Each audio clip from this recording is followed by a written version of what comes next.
Who is civilized? When we ask in school, when does history begin? We get the answer that history begins with the first written documents. But if we look at the first intellectual revolution, it was not the discovery of writing, but the settlement and development of language in the first place, which occurred in the crescent moon.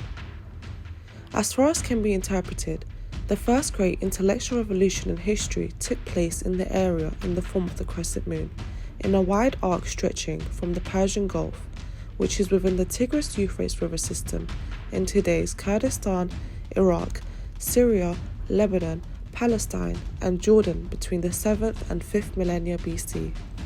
It was during this period that the strength of society and the forces of nature were extensively observed, and practical conclusions of gigantic proportions were drawn.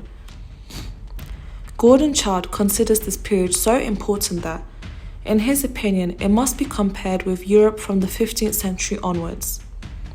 The social achievements, both in the intellectual field and in the field of tools, still date for the most part from this period. What was this Neolithic society like? Neolithic society, which began around 12,000 BC, was more advanced than the clan society. The tools they possessed and their settlement order were highly developed.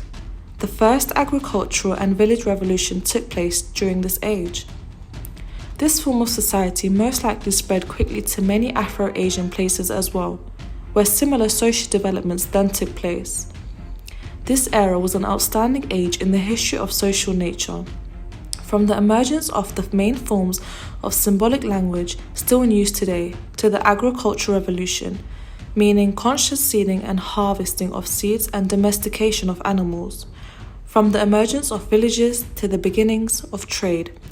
From the matrilineal family to tribal and clan organization, many developments fell into this era.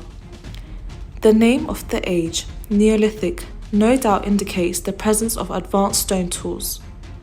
Human intelligence also experienced an impressive development.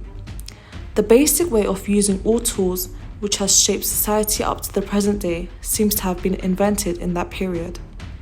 The Neolithic is the second longest period in history. Society was again essentially moral and political.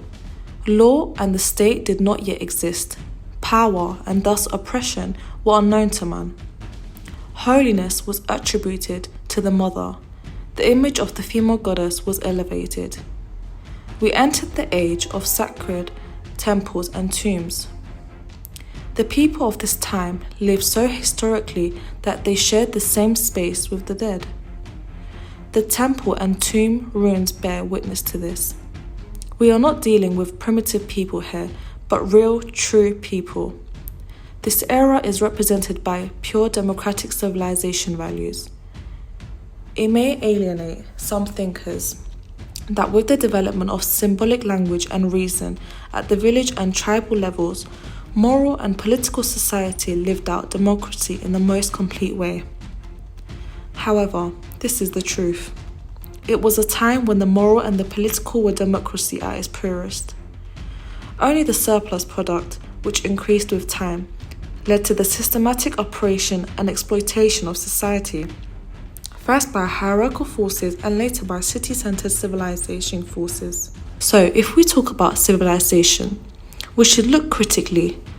Those who live under more advanced social conditions are the most civilized ones. Therefore, how civilized are we?